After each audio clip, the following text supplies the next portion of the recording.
Hello दोस्तों, एक middle class family का एक स्टोरी बताता हूँ। एक परिवार में 4 जन हुआ करते थे, जिससे मियाँ बीवी और उनके 2 बच्चे हुआ करते थे।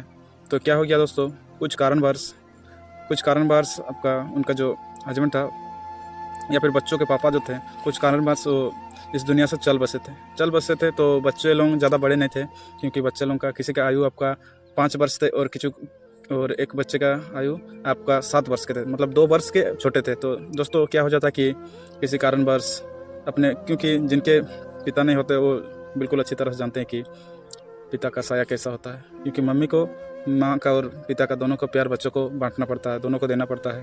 क्योंकि बच्चे हमेशा, जो छोटे बच्चे होते हैं, हमेशा अपने पिता का बहुत ज़्यादा प्यार पाने के लिए बहुत ज़्यादा तरसते हैं। जिनके नहीं होते वही बहुत अच्छी तरह से महसूस करते हैं। तो दोनों बच्चों में अक्सर लड़ाइयाँ होती थी।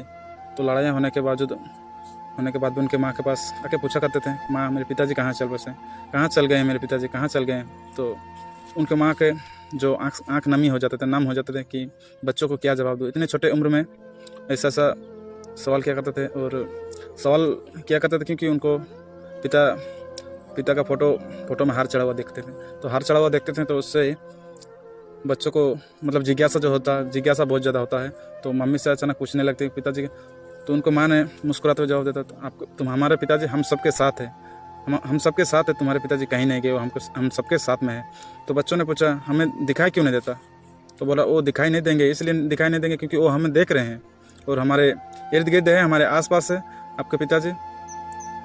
तो बच्चों ने कहते, क्यों, ऐसा क्यों? तुम्हारे पापा बोले हम सबको देख पा रहे हैं, पर हम पापा को क्यों नहीं देख पा रहे हैं? तो दोस्तों बच्चों का सवाल होता है कि हम अपने पापा को क्यों नहीं देख पाते हैं। तो उनका मम्मी जवाब देती है कि तुम्हारे पापा अब भगवान के पास चला गए हैं। तो बच्चों का सवाल होता है, क्योंकि 5 साल और 7 साल के बच्चे बहुत ही नादान होते हैं और बहुत ही नासमझ होते हैं, छोटे छोटे बच्चे होते हैं। क्योंकि मन में होता है कि तरह तरह के विचार, तरह तरह के सवाल उत्पन्न होते हैं। तो बच्चे पूछते हैं कि भगवान के पास क्यों चला गए? तो क्योंकि हर सवाल का जवाब माँ नहीं दे पाती है। तो माँ बोलती है, भगवान के पास भगवान ने बुला के ले गया। तो भगवान क्यों बुला के ले, क्यों?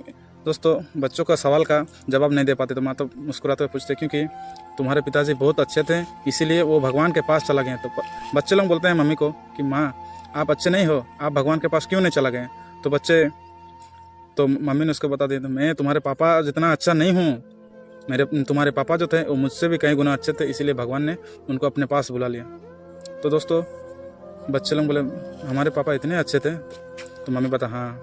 तो दोस्तों कुछ दिन बच्चों को स्कूल ले जाते हैं और दोनों बच्चे को स्कूल ले जाते हैं, उसको मम्मी पहुंचा देती है। उसके माँ जो काम करती है वो लोगों के घरों में बर्तन धोया करती थी, बर्तन वगैरह जो धोया करते हैं आमतौर पर जो लेडीज़ें हैं, जो घर गृहस्थी अपने चलाने के, अपने मिडिल क्लास फैमिली को जो गुजारा बसरा करने के लिए छोटे मोटे काम किया करती थी, अपने बच्चों को पालने के लिए, अपने परिवारों को पालने के लिए लोगों को घरों में बर्तन वगैरह धोया करती थी। तो बर्तन वगैरह धोते धोते वो जो अपने पति को दिनों में 100 से ज़्यादा बार याद किया करती थी, काश आज आप होते तो ये दिन देखना नहीं पड़ता, काश आज आप होते तो ये दिन देखना नहीं पड़ता था। वो हर घड़ी, हर समय, हर वक्त अपने पति को याद करती थी और बच्चों को स्कूल वगैरह भेजते थे, मुस्कुराते हुए भेजते थे।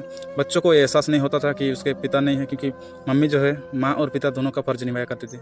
तो दोस्तों अक्सर बच्चे होते हैं कि दूसरों को, छोटे छोटे बच्चे जो होते हैं अक्सर दूसरे के जो पापा होते हैं, पापा को देख के बच्चों के मन में कैसा महसूस होता हो तो छोटे छोटे बच्चे जानते हैं। तो दूसरों को बच्चियाँ जैसे अपने पापा को पापा बोलते हैं तो बच्चों के मन उदास हो जाते हैं, क्योंकि उनके पापा नहीं है तो उनको अच्छा नहीं लगता, अच्छा महसूस नहीं होता। तो आके मम्मी को बोलते हैं, मम्मी मैं दूसरों के पापा को पापा बुला सकता हूँ? तो उसको मम्मी बोला, नहीं बेटा वो दूसरों के पापा है, दूसरों के पापा को पापा नहीं बोल सकते। तो मम्मी ने बताया, मम्मी ने एहसास कराया। उसका मम्मी एक ऐसा चीज़ का मतलब क्या कहते हैं, ऐसा चीज़ जैसे मान लीजिए पिताजी का कोई भी आपका, जैसे मान लीजिए आपका कोई भी एक निशानी होता है जो बहुत ज़्यादा पसंद किया करते थे। उनके पापा एक शर्ट जो कि एक कमीज़ बहुत ज़्यादा पसंद किया करते थे।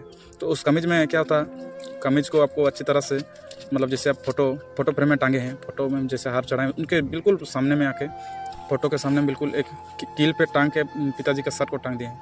उसके बाद उसके मम्मी ने बच्चों को पूछा, अगर तुम्हें तुम्हारे पापा से बात करना है तो बिल्कुल यहाँ आ जाना और शर्ट के सामने आ जाना और शर्ट के सामने आके अपने पापा से बात करना, पापा आज मेरे स्कूल में हो गया, पापा आज मेरे साथ ये हो गया। अपने पापा का, तुम्हारे बात सुन लेंगे और तुम्हारे पापा ऊपर से देख रहे हैं और तुम्हारे पापा ऊपर से तुम्हें जवाब दे देंगे ऐसे करके बच्चे को मतलब क्या कहते हैं, बच्चे को ऐसे मनाया करती थी, रोज़ाना ज़िंदगी में ऐसे मनाया करते थे। तो उनके पापा के जो जेब में था अक्सर पैसा वगैरह उन्हीं के जेब में रखा करती थी, क्योंकि उनको दिन भर में 100 से अधिक बार उनको याद किया करती थी। उनके मम्मी उनके बच्चों को भी ये संस्कार, क्योंकि उनका संस्कार बहुत मजबूत है, क्योंकि कहते हैं कि जिसके संस्कार बहुत मजबूत होते हैं उससे कोई भी चीज़ हिला नहीं सकते हैं। उनके इतने अच्छे संस्कार थे, रोज़ाना बोलते हैं स्कूल जाते हैं, अपने पापा का जो हाल होता है दोस्तों, ये बहुत अच्छी बात है, संस्कार होना बहुत अच्छी बात है, क्योंकि ये कहानी से बहुत अच्छा सीख मिलेगा आप लोगों को। तो रोज़ाना स्कूल जाने से पहले आपको पापा का जो आशीर्वाद ले लेना बेटा, उसके बाद ही स्कूल जाना।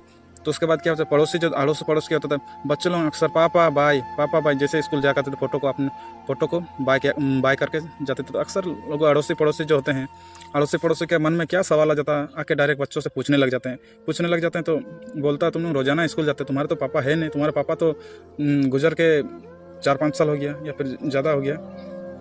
तो बच्चे लोग के पास अगर कोई भी सडनली अगर कोई औरत, कोई महिलाएं अगर छोटे छोटे मासूम बच्चों के सामने अगर ऐसे बातें करें तो बच्चे के दिल में क्या बीतेगी, क्योंकि महिला ने ये चीज़ सोचा ही नहीं और आके सडनली आके, क्योंकि उनके मम्मी के पास आकर अगर ये चीज़ अगर मान लीजिए ये चीज़ अगर बात करते हैं, ये चीज़ के बारे में पूछते तो कुछ अलग बात होती, तो अचानक आके मम्मी के पास पूछने लगे तो बच्चों बिल्कुल मायूस हो गए, बिल्कुल उदास होकर बिल्कुल स्कूल चले गए।